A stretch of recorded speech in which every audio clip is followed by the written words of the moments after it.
Hello, hello, hello, people. So just want to check you guys can hear me. So give me a thumbs up if you can hear me. There is a few seconds delay, I know, on this. So let me know if you're out there. World, come in, world. Buki, hello. How are you doing? Oh, we got some good news there. Fabulous. Okay. I shall share with everybody else when they arrive because it usually takes a little bit of time for people to arrive. So as you arrive, we have Ashley Green. I'm always delighted to see Ashley Green. Ashley, I did reply to your message on YouTube a few minutes ago. So if you haven't seen that, or maybe half an hour ago, if you haven't seen that, pop on and have a look. Hi, Andrea. Welcome from Nebraska. Super cool. Juna's back. Yay, we got Juna. Saruv, hello. Welcome back. Avik, awesome. Oh, Henil, everyone's appearing. This is so exciting. Manda, welcome. Andrea Johnson, amazing. NMTA, brilliant, awesome. So, whilst we're waiting for maybe a couple of minutes for other people to arrive, have a think about this whilst we're going through the session today. I'm currently planning my roadmap for more videos. I'm going to be refreshing some of the videos that I have on my YouTube channel at the moment. I'm super happy with the content, but my style and my aesthetic, I've learned to use editing software and all sorts of things recently. So I'm going to update those videos so they just look a bit cooler. They look a bit naff to me at the moment. I think that's a British term. I don't know if you Americans know what naff means. It's a bit rubbish. So I'm going to be updating them, but whilst I'm doing that, I also want to do some new content. Now I have some ideas for things that I would want to do, but I would love you guys to also let me know what you would like to see as far as my content is concerned. So feel free to send me messages on LinkedIn, on YouTube, on here, and just let me know, are there any gaps in my content? Are there any things that maybe you see other coaches have done and you'd like to know what my opinion is, or anything where there's a giant gap as far as information is concerned and you would like it filled, because I will try and have a look and see whether I can do that for you. Okay, so why don't we get going? Hopefully everyone else arrives when they're ready. So I am Gigi and I am the Amazon interview whiz, which I hope you guys know because you have probably found me from my YouTube channel. I was a senior leader at Amazon and of course an interview bar raiser. I now run my own interview preparation academy. Basically, when I was interviewing a bar raising, I realized that I could tell those people that had coaching, they did a lot better than others. And then I discovered how much one-on-one interview coaching is, and it's very expensive. And I didn't think that was necessarily fair, and I knew there was a way of making it much easier to get access to for everybody, and that's through digital. So my Amazon Interview Whiz Academy is a digital program that will get you prepared for pretty much everything you might face when it comes to the Amazon interview. And if you hang on until the end, I will tell you about an awesome freebie associated with my academy that I'm going to give you. I'm going to run this a little bit differently today, and bear with me, guys. First thing is, I do have my cup of tea with me. I'm British, we gotta have tea. So apologies, I will be swigging from my tea occasionally, although I'm sure it will go cold. The other thing is, getting your questions answered by me is now going to cost you on this forum, and it's going to cost you in the currency of thumbs up. I am determined to crack this YouTube algorithm, and as I understand it, thumbs up are very helpful. So if you would like me to answer your question, I require thumbs up. At least 6, I think. If you have a really complicated question, you can pay me more thumbs up. So please guys, give it a thumbs up and let's see whether we can get this video boosted on the algorithm. I will not be answering technical questions. There are about 250 different job families in Amazon, and no one human being can be a technical expert in all of those. I was a bar raiser. My expertise is in the leadership principle in interview strategy. So I will not be doing technical questions. I will also try to avoid questions that are very, very specific to particular job families. they're not helpful for everybody, and I want to make sure that everybody gets as much value out of this time together as possible. And then the last thing is, please don't say, I am interviewing for a program manager role. Any tips, please? Because of course I have tips. I've had 2.5 hours worth of them, and they're all on the YouTube channel. So if you're just looking for kind of general stuff, just go surf the YouTube channel. It's all in there. All right, I can see some awesome thumbs up there. That's genius. Okay, so I think on that note, we're ready to get started. I've covered everything. So what I will do is I will go through the comments box here on the right. I will pick up questions and try and answer them. I will say welcome to people because it's nice to welcome people. And if people have lovely news for me, I will call that out for all of you as well. So let's get going. Oh, this is Deepak's question from the Monday session, which I didn't shut down. So I'm going to shut that down now. Righty-ho, let us go to the top because we had lots of hellos. Let me just scroll through and see what I can find. So, Buki, we have a moment of glory in the sun for you. I would like everybody to know that you have managed to land a job after 4 rounds. 4 rounds is a lot. I respect people who make it through 4 rounds. I had to go through 4 rounds. Actually, no, I lie. I went through 3 rounds. Bad Gigi. I went through 3. 4 rounds. It's impressive. That certainly shows commitment and tenacity. Buki, congratulations. Well done. Excellent job. Everybody, thumbs up and claps for Buki. Amazing. It is tough to get a job at Amazon. Brilliant achievement. Congratulations. You should be very proud. Okay, let's see. I'm hoping we'll have some more of those. Right, let's scroll down to where I left off. Ah, Buki, you're a masterclass. You're one of my candidates from the Amazon Interview Whiz Academy. Oh, hang on, let's have a look at what role you got. A communication specialist for Amazon Flex. Flex are on fire as well. They're hiring massively. Prime Air is hiring massively as well. There's a couple of teams that are really going for it. Flex is one of them. Congratulations, great job. Amazon Flex is an awesome place. And I'm so pleased that my masterclass has helped you there. Delighted. Okay. Right. Okay, Ashley Green. Different Ashley Green then. Apologies. Okay. Let's see what we've got. That's what we got.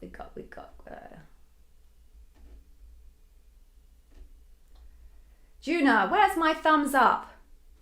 Do me some thumbs up now and I'll answer your question for you. I'm going to assume you're going to do it. I'm telling you, I'm requiring payment. I don't know if thumbs up are a currency anywhere else in the world, but they are going to be a currency in the world of GG. So let's just put that up for you, Juna, and I'm going to assume you're going to give me my thumbs up in retrospect.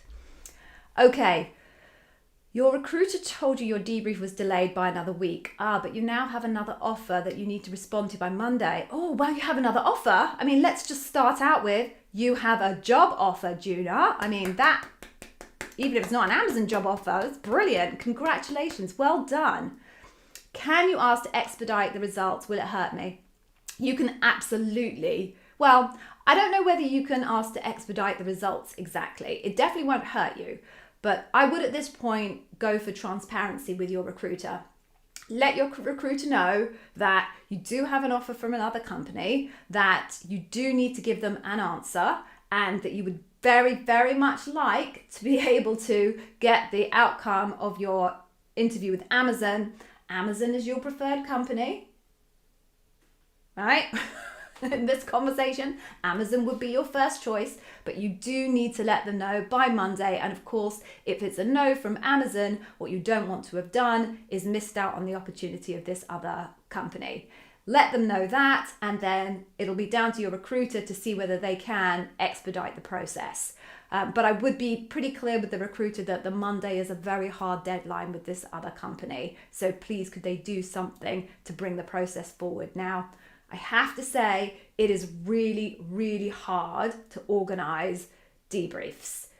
Like there's 5 people, they've all got ridiculously busy schedules, meetings come in at the last minute. I can remember very, very clearly my diary moving around all the time when I was interviewing and bar raising. So I'm not sure how likely it is that they'll be able to bring it forward, but you absolutely should say it. And in no way will it harm your chances. Absolutely not.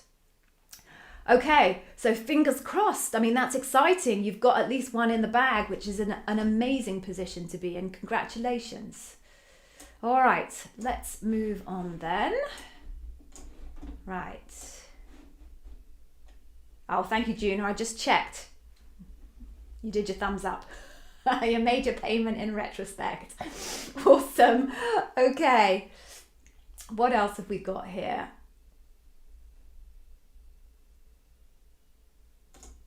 Okay. Saruv, yeah. I mean, that is just an impressive set of thumbs up. Let's be honest. I mean, if for no other reason, I put this up there. This is the standard, people. This is insisting on the highest standards.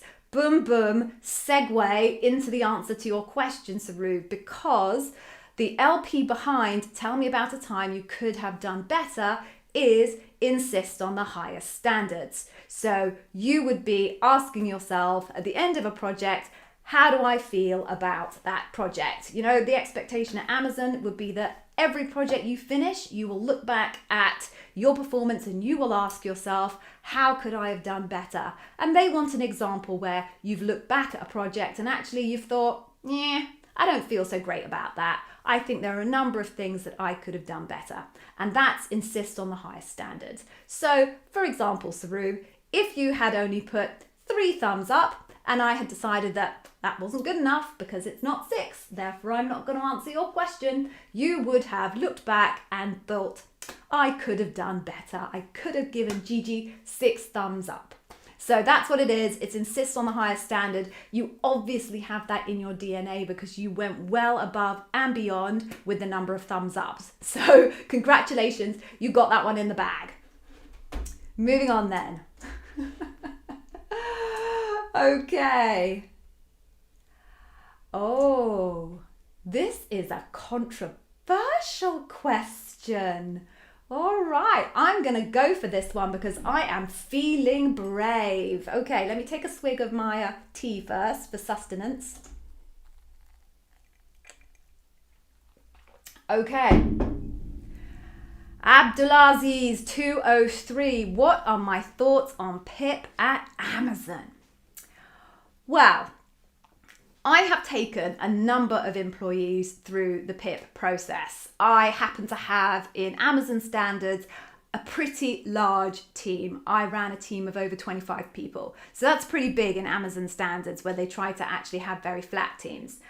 I've taken a few people through the performance improvement process in Amazon, and I know that when I was taking those people through it, it was with every single intention to help them lift their game and help them achieve the bar that they needed to achieve to continue on to have a successful career at Amazon. I felt very good about my ethical approach to it, and I certainly built their plans, in order to kind of, through the PIP process, basically, it's a couple of stages. It may have changed a little recently, but the PIP process is effectively 2 stages where your manager will set out a set of plans for a fixed period of time and with some goals and key stages, and you need to meet those goals and key stages in order to get yourself off the PIP. If you don't do it by the end of phase 1, there's another phase. Once you're in that second phase, it's obviously a lot harder. At the end of that phase, if you haven't achieved those goals, then there's a conversation to be had about whether this is the right place for you. So I always went into those with the most positive mental attitude. I think my success rate was about 50-50.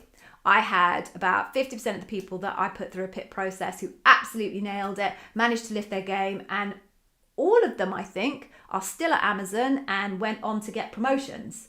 The other half, we decided between us that actually this probably wasn't the right role for them, and they went on and found other roles in other companies, and actually I'm still in touch with them all because I try and stay in touch with all of my folks, and they are much happier where they are. So I felt good about the PIP process in Amazon. Now, I've never been through the PIP process in Amazon myself, so I can only talk about it from a manager's point of view. I cannot obviously talk about it from the perspective of an employee. If that question is somewhat loaded with some kind of noise that you've heard in the background about the purpose of PIP being a method to get rid of people, and that PIP is used to hit some kind of a percentage churn rate, I don't recognize that as a philosophy. No one ever said that to me at any point in my career at Amazon. Now, can I tell you hand on heart that no manager has ever done that no manager has gone into the PIP process without the goodness in their heart that I went into the PIP process with? Absolutely not. There's no way I could tell you that. And if I did, you wouldn't believe me anyway.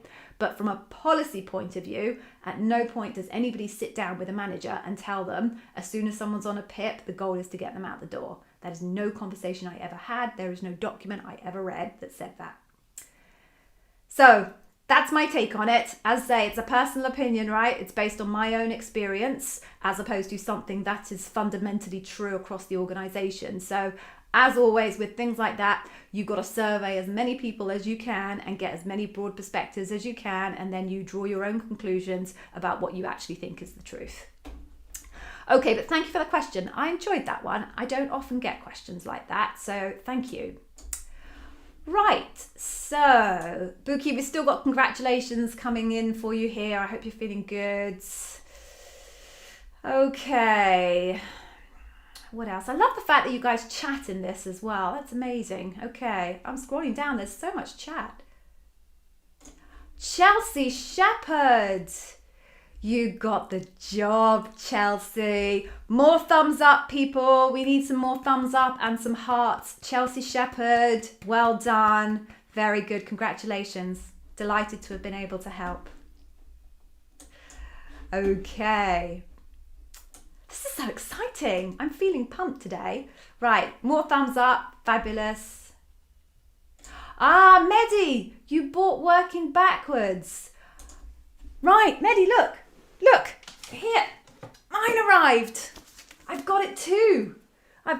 So one of my plans for some of my videos is to actually go through the Working Backwards book and identify some of the key leadership principles and the scenarios and how those key leadership principles manifest themselves in the scenarios. So although obviously I cannot read excerpts from this book because that would be compromising copyright, I plan to have a look through this and see whether I can make a set of videos out of it, because I think if you can see how the leadership principles actually come to life inside of the organization, that would be really helpful for you guys to help to really understand those leadership principles. So bear with me, that is definitely on my roadmap for content, but I'm glad you bought it, Medi. Tell me, you'll probably get to finish it before I do. I'm terribly disorganized with things like this, so let me know how you like it. Okay, right, let's see what else we've got here. Mathis, thank you very much for my thumbs up. You are welcome, Saruv. Luca's here, amazing. You didn't ask the question, so you didn't give me thumbs up, but I expect you to at some point. Right, what have we got? 22101. Now, I'm not seeing thumbs up, but I gave Juna a go, so I'm going to give it to you as well. So let me just post this. All right. Obviously, you're going to give me the thumbs up now, right? So I'm going to give you the product and you're going to pay retrospectively. So you've got the phone screen with the hiring manager tomorrow. Your recruiter said it is a brand new team and couldn't talk about customer challenges or charter for the team, tech stack, etc. So you're going in blind. Any recommendations? Right. So this is a phone screen. So this is early round. So my big recommendation for you, 22101, is to not do what I usually tell people to do, which is I usually tell people to be really selfish with how they use question time at the end of an interview. I believe question time should, in the main, be used for you to find out whether this is a job that you'd like, a company you'd like, a manager that you would like, because you've got to be sure that this is a company you want to go work for, right? For you, because you know nothing, there's nothing you can do up front about that, right? You're going to have to talk through your resume if you're asked that question. You're going to have to talk through the why Amazon question. You're going to have to go through the leadership principles completely blind. There's nothing you can do about that. You're just going to need to focus on the job description and try and pull out the key leadership principles from your job description as best you can to give you some sense of the things that they will care about the most. And then at question time at the end, all of the things that you would have wanted to know ahead of it, like customer challenges, charter for the team, tech stack, use the end of your question time to get all of that information, or as much of that information as you can, so that when you go into round 2, hopefully you will be well armed with understanding some of that knowledge. But as far as, is there anything that you can do to get that information before you go in with the hiring manager tomorrow? I suspect not at this stage. So focus on just your job description, get as much as you can from the job description in terms of guidance, and then go through the interview, and then at the very end, bang, ask those questions. And you might even want to make it clear that this was information that you were really trying to get ahead of the interview, but that wasn't available. So you're going to focus your question time on those key questions. Okay, good luck. Fingers crossed for you. I hope it goes well. And I'm going to check whether you gave me a thumbs up. I'm joking. Okay, so what do we have next?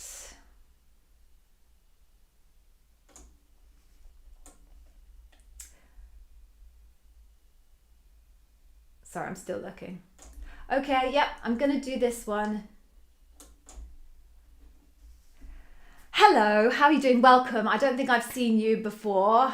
Gosh, how would I pronounce your name? Nanen? Something like that. Apologies if I've said that wrong, but I always like to at least attempt it. Okay. Where are my thumbs up? You tried to trick me. I'll let you go. Okay. Can you use the same examples in your phone screen interview for panel interviews? Okay, so my primary advice is if you can come up with new examples, then you should. Because the wider range of examples that you have, the more evidence you have, the more witnesses you have to your brilliance. But for most people, and this is the vast majority of people, unique examples all the way through the process is completely impossible. By the time you've got through, I don't know how many it's going to be, up to like 17, maybe even 20 questions through the entire process, most people are going to have to repeat at some point. So, yes, you can use the same examples for your phone screen in your panel, but I urge you strongly to try and use them for a different leadership principle question. So most examples that everyone's going to come up with will have different aspects of different leadership principles, and some will be stronger within that example than others. So yes, you can use the same example, a repeat, but really try and lean into a new aspect of the example that you didn't talk about before. So if you created some kind of a new process for your team, and you had to create the process and build the tools and the reporting, and you had to convince everybody to use it, and you had to train everybody to use it, and you had to QA everybody, and you had to remind them. In that example, you could use it for invent and simplify because you created the new process, the new tools, etc. Or you could also use it for earns trust because you had to convince everybody to use it, and you had to train them, and you had to QA and make sure that they were maintaining a good standard. So that example you could use for either of those two. If you used it for invent and simplify in the phone screen, then use it for earns trust in your panel. And then that way, although it looks like it's the same example, actually you'll be focusing on really, really different elements of it and actually knotting down into different leadership principles. And that will make it seem like it's an entirely different example, even though your situation is the same. Okay, I hope that was helpful for you. Thank you very much for that question.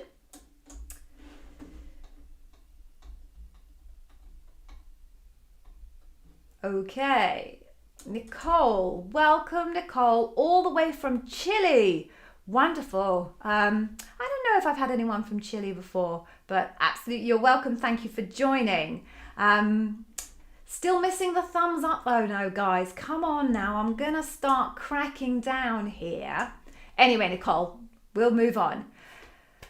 When they ask about a time that you failed, what LP are they testing? Is it our write a lot or earns trust? You have an on-site next week for a BIE. I love BIE roles. They're so awesome. I love the BIEs that I've worked with. They're such smart people. They're so interesting. And actually I had someone contact me this morning landing a BIE role, which was so cool. She's a great person, so I'm delighted for her. Great role. Okay. Yes, it is an write a lot question. Now, when you're thinking about responding to an I'll write a lot question, particularly if they're asking about failed, they're trying to understand basically the two parts of the process. Number one, how did you fail? Like, how did you get yourself into the circumstances in the first places? Because you weren't I'll write a lot if you managed to get yourself into a situation of failure. Or maybe you were, and that failure wasn't necessarily anything that you could have controlled in the first place. So they're looking for that side of the coin. And then they're looking for the flip side of the coin, which is, well, once you failed, what did you do about it? How did you pick yourself up? How did you fix it? What was your attitude towards it? How did you make decisions that were better decisions than you made the first time in order to correct the situation? But they're trying to understand, are you I'll write a lot? You know, everybody makes mistakes, and that's important to remember when you're talking about the failure question. You need to talk about a failure. Do not pretend that you've never failed, because no one's going to believe you. So definitely have a good failure question answer. But then the point is, how do you make good decisions after that failure to get yourself out of it? And most importantly, how do you belt and braces the situation so that number one, you never make that mistake again, and number two, anybody coming behind you doesn't make that mistake either. Okay, I hope that was helpful. Fingers crossed for your on-site next week, Nicole. I hope it goes well. As I say, I love BIEs in that role. It's an awesome role in Amazon. Okay, moving on.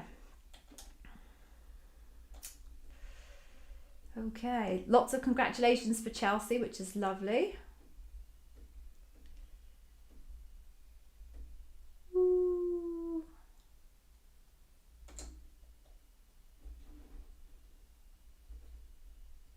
Okay, I'm not sure I understand this question, so let me just read it closely.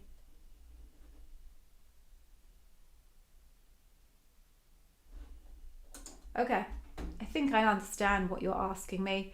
Gabrielle, you need to pay me some thumbs up. You need to pay me some thumbs up, dude. Okay, how do I feel about the idea that Amazon recruiters, I think you mean interviewers, collect evidence from the past of people that are supposed to be super fast learners and therefore keep being better every day? So I think you're talking, Gabrielle, about the hiring philosophy at Amazon. The hiring philosophy at Amazon, and the reason that they ask these behavioral questions, is they believe that the best evidence of what you've done in the past, in the future, is what you've done in the past. So if you have a great history of delivering great projects, delivering great results, earning people's trust, being a great owner, being really curious and trying to learn all the time, if you show that you've done that in the past, chances are you're going to do that in the future. Now, I personally think that's a great strategy for hiring, because you can be confident that the person that you're hiring is going to deliver for you. I mean, you can kind of think about it like a relationship, right? If someone's got a history of bad relationships and, they don't care about that. I won't go into detail, but if someone's got a history of bad relationships, you wouldn't pick up with them. You just wouldn't, because you'd say to yourself, this is probably not going to turn out well for me if there's a long history of bad relationships.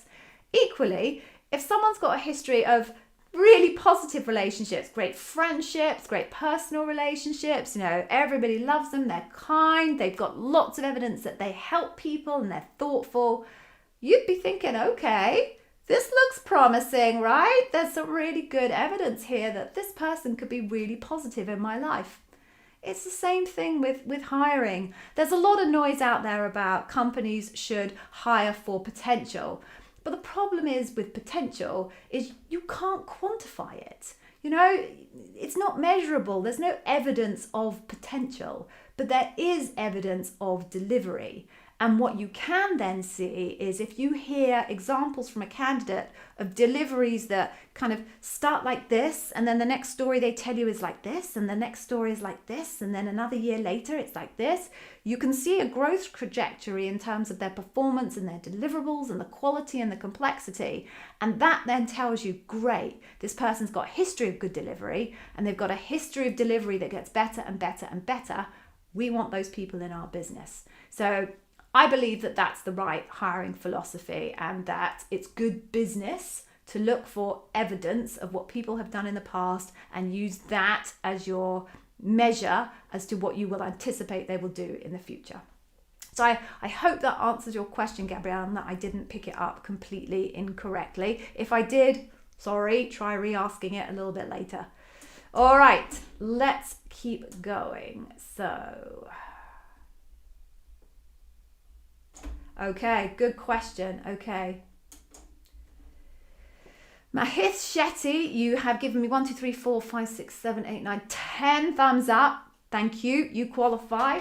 So, for behavioural questions, will non-work related experience like volunteering for some organisations do, since you have less experience and haven't faced much of the situations at work? Yeah, so it's a really good question. So, for those people that do have a lot of professional experience behind them, I would definitely advise you stick with the professional experience, to the point that I was talking about with Gabrielle earlier. If that experience is there and super relevant to business, it becomes so easy for your interviewers to imagine that being delivered inside Amazon.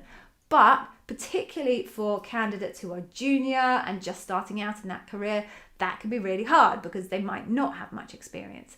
So in that case, your interviewers are very well prepared for anticipating that you might not have that back catalogue of work to pull from, and will be comfortable and expecting you to try and pull from elsewhere.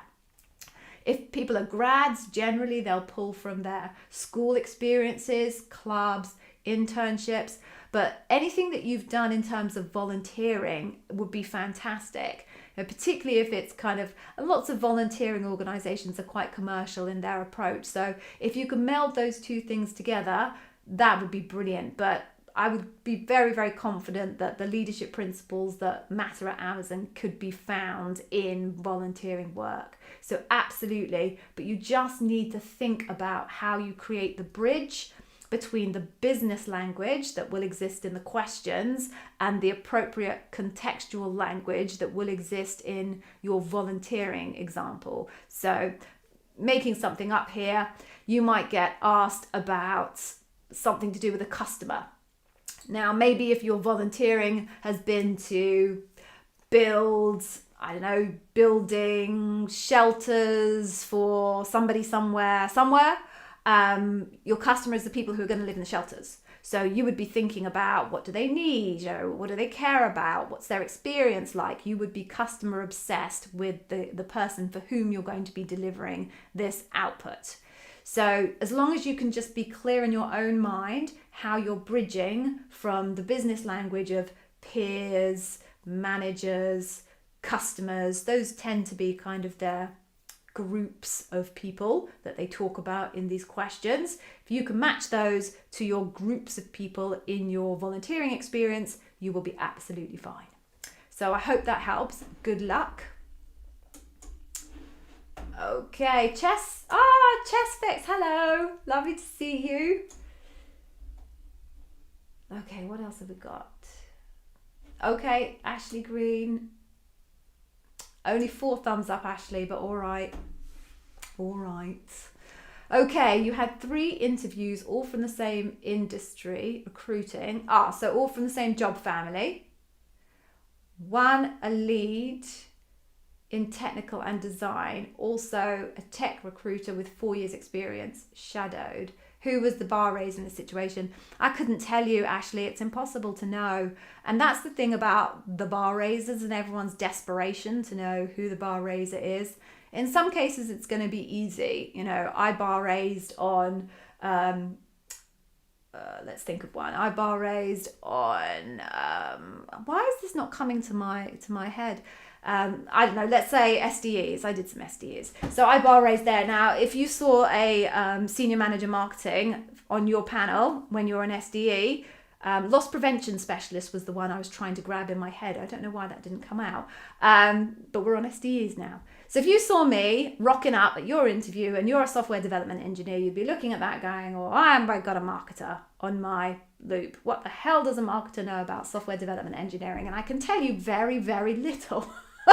But I knew a lot about the leadership principles, and I can see through the context into the leadership principles. So you would know that I was your bar raiser. But very often, your bar raiser could easily come from the same skill set, but they're just from a different part of the organization. So you could be that SDE and you are an SDE working in Audible, and an SDE or a software development manager might come and be on your panel and be working in, I don't know, Prime Video or something. They've still got SDE developer in their job title. You don't necessarily know that one's in Audible and one's in Prime Video, but the other one's your bar raiser. So don't worry about it, Ashley. This is the most important thing I think I can tell you, people, is you just don't worry about who your bar raiser is, because to you it makes no difference. You will have exactly the same interview questions. You will have exactly the same things that they're looking for in your answers. The interview structure will be exactly the same, or at least it will deviate no more than it would deviate between other interviewers. You just focus on being the best version of you, focus on the best answers that you can get out there, and that's all you need to worry about, because your experience won't change in any way, whether you're meeting an interviewer or the bar raiser. Ignore everything else that you hear online about different strategies for being interviewed by a bar raiser, things that bar raisers are looking for that no one else is looking for. It's all, I won't swear because I have to self-credit these, I have to self-certify these. It's rubbish. Just be the best you can be. Treat every single interviewer as if they were the bar raiser, and you won't go far wrong. Thank you for the question, Ashley. Moving on then.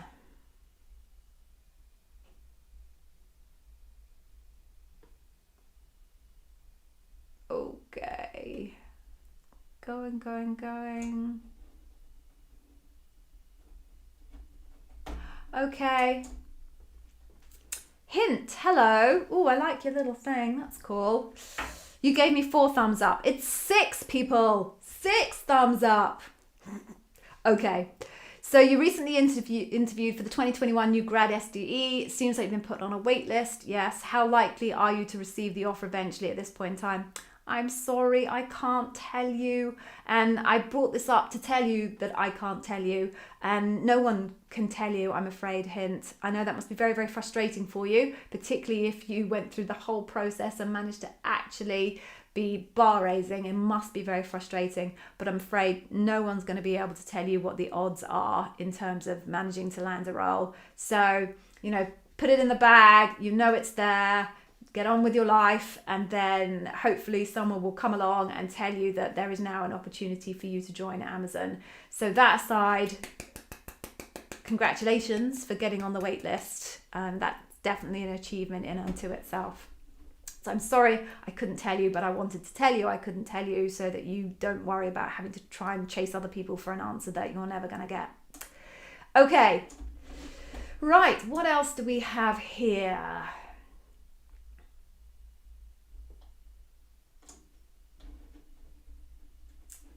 Okay, so Andrea Johnson, I know this isn't a question, but I'm going to put this up for you because I think this is a really important point about kind of interview technique / strategy, which is Andrea mentioned that she used her lunch to take a walk and do some gardening.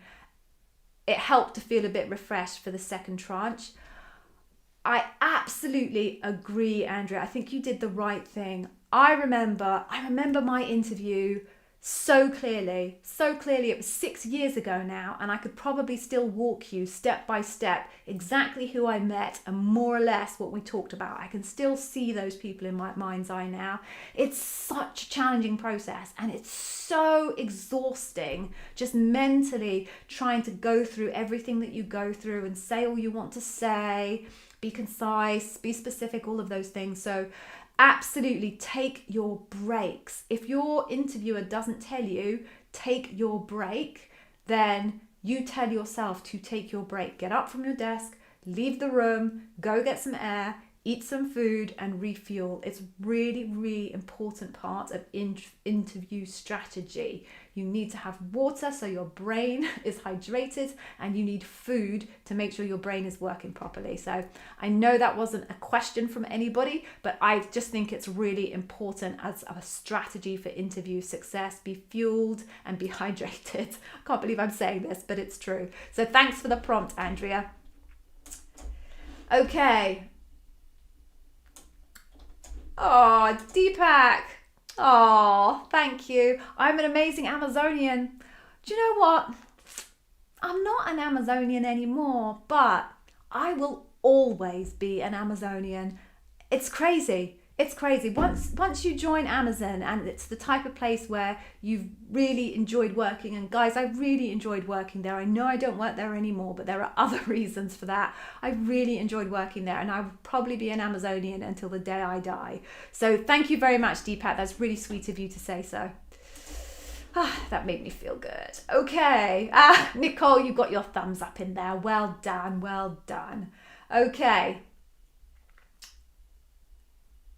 Okay, do we have any more questions? Okay, Brian's got 3 parts to his question, so I'm quickly reading through them. Okay, Brian, I'm going to do this for you, but next time I want thumbs up because I'm going through the whole of them and I'm not seeing your thumbs up. All right, so I love the way that you marked your questions 1 out of 3, 2 out of 3, 3 out of 3 in case anybody got in between you. That's smart. Okay, can you reuse stories from the prior phone screens? So contextually, guys, Brian's been through another loop already and hadn't, or at least another set of interviews and didn't get that role and has now been referred to a new role. So the question is, can you reuse those stories? So I don't think that's even English, but you get to a point where you're going to have to.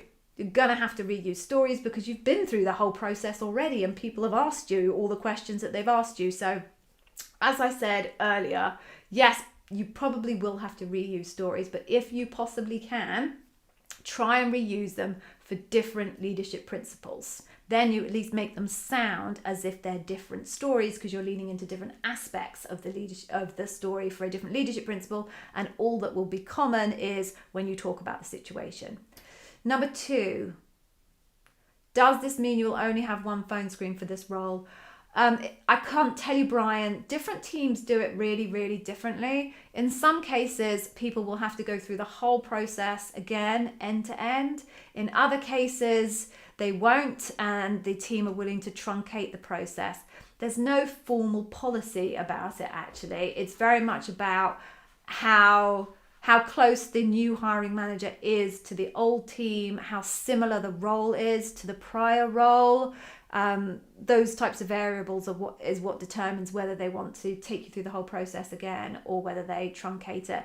The best person to ask that question of is actually the recruiter that you're dealing with for this second role. Ask them whether you'll have to go through the whole process again or whether they'll be truncating it. Never be afraid to ask your recruiter anything, guys. It's just made me think of this.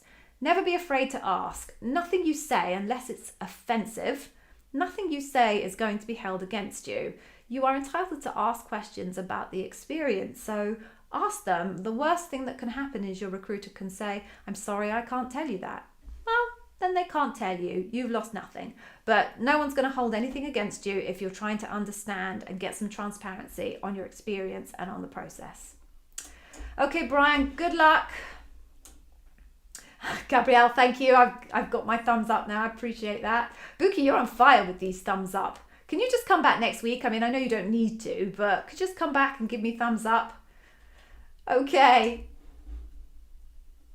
Let's have a look. And some people, you can change the color of your thumbs up as well. I've never worked out how to do that. Okay, right. Moving on. Okay, let me just read this one.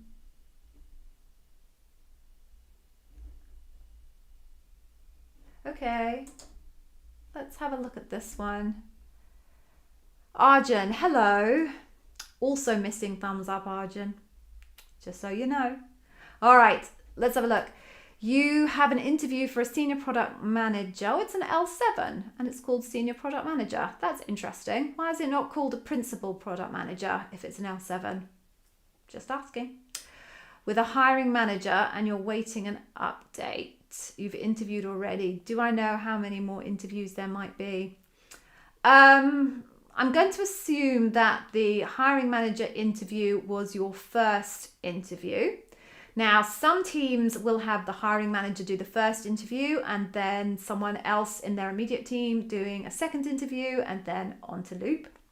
Other teams will have someone in the team do the first and the hiring manager in the second and then on to loop. And other teams will do one phone screen and one phone screen alone, which is why they would tend to have the hiring manager in that phone screen and then move candidates on to loop. Therefore, Arjun, I can't tell you. You might be in group 1 where the hiring manager goes first and then someone from their team and then loop, or you might be in group 3 where it's the hiring manager and then straight on to loop. Can't tell you. Again, I say the best person to ask this question of, and you should not be embarrassed to ask the question of, is your recruiter. Just ask them, like, how many rounds can I expect to go through? It's never going to be held against you. You are perfectly entitled to ask these questions about what your experience might be. One thing you guys need to remember in this is you are seen internally by Amazon as the customer. Your recruiters will talk about you as customers. Your recruiters are focused on the customer experience. Now, I know sometimes it doesn't feel like it, and I know sometimes the process has gaps, and I know sometimes it's not a great experience, but you are seen by the recruiting teams in this process as a customer, and therefore you should think like a customer. Would you as a customer want to know how long and when you can expect your parcel to be delivered? Of course you would, and Amazon will tell you that. Same goes as a candidate. There's no reason why you shouldn't be asking your recruiter, how many rounds could I expect to go through if I make it the whole way through the process? So, ask your recruiter, Arjun. She will tell you. Why am I saying she? They will tell you better than I can. Okay. What else do we have here?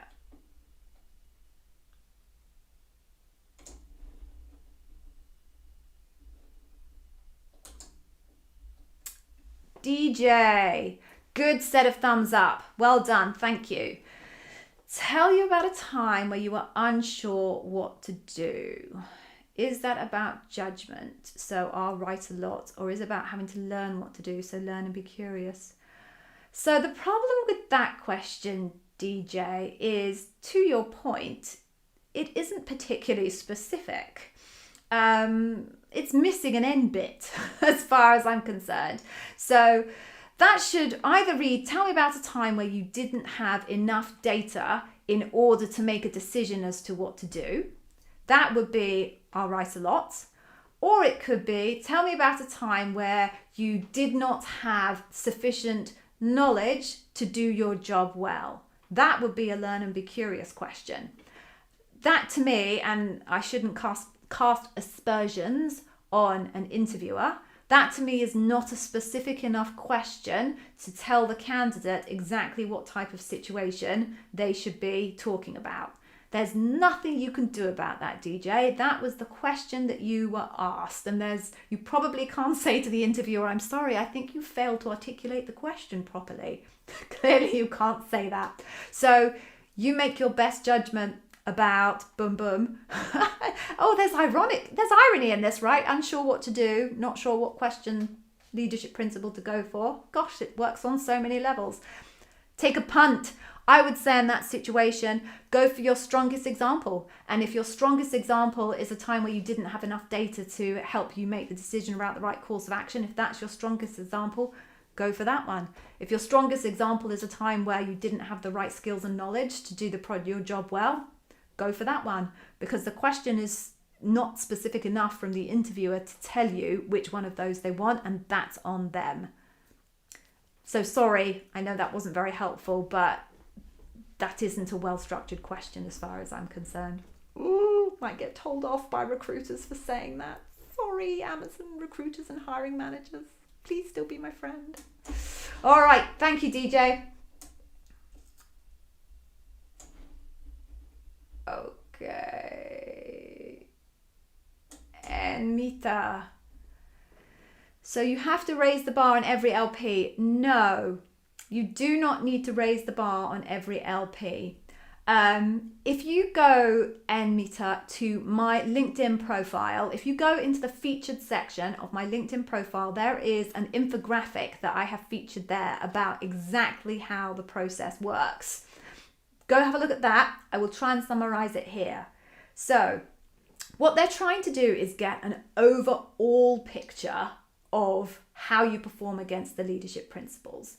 And of that overall picture, they will make a decision as to whether you are raising the bar. So that overall picture is all 14 leadership principles. And they're going to make a judgment of, on balance, do you have more greens and ambers than reds compared to the average of the population operating at the level in Amazon at the time? Now, it's a little bit theoretical. They haven't got that little green-red thing for every single employee. We could have that conversation another time because that's quite a long one. Maybe I'll do a video about that. But they're looking for the overall performance on all 14 leadership principles. But there will be a number of key leadership principles for the role that you're applying for. And the hiring manager will want to see that you are strong on those leadership principles. Now, you don't have to have strength. You could have a mixture of strength and some strength in those key leadership principles. But if you're verging towards kind of mixed or concerns on those leadership principles, your hiring manager is not going to feel good about your ability to execute on that role.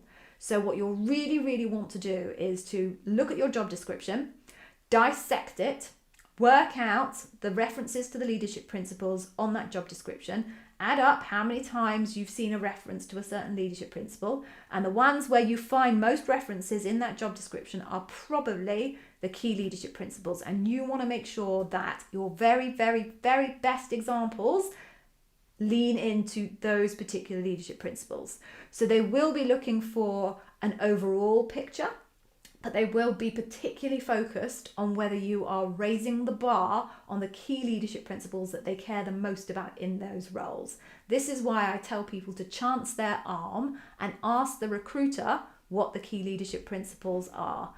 It's about 50-50, guys. About half of people who come and tell me that they've asked that question actually get the answer, and the other half don't get the answer. But as I said earlier, there's no harm in asking. No one's going to hold it against you.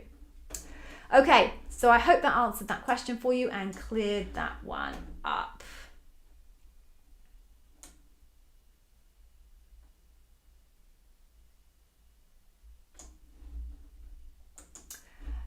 Gabrielle, okay, yeah, good question. I don't often get asked questions about PhD students. So our PhD, more thumbs up. Good man, well done. Your point is it the same type of thing with PhDs as graduates when it comes to the amount of work experience?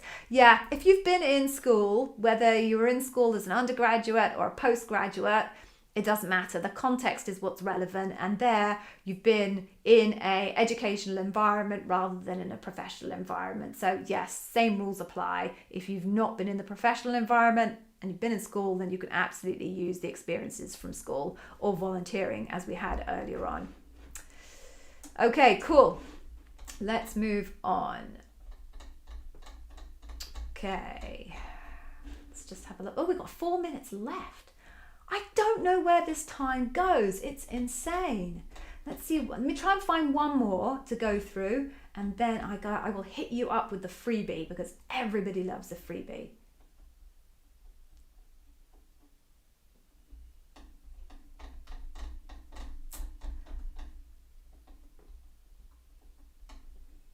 Yes, okay. And Mita, I know we just covered yours off, but this is such a good question. I'm going to make this one the last one, and then I'll tell you all about the freebie. So if you messed up an answer for one of the leadership principles, but you answered that leadership principle in another question, would your response be considered? Yes, yes, yes, absolutely.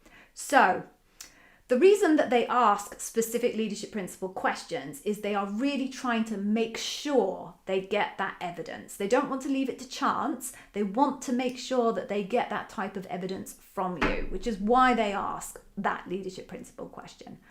But any evidence of that leadership principle is used in that assessment for that overall picture that I was talking to you about.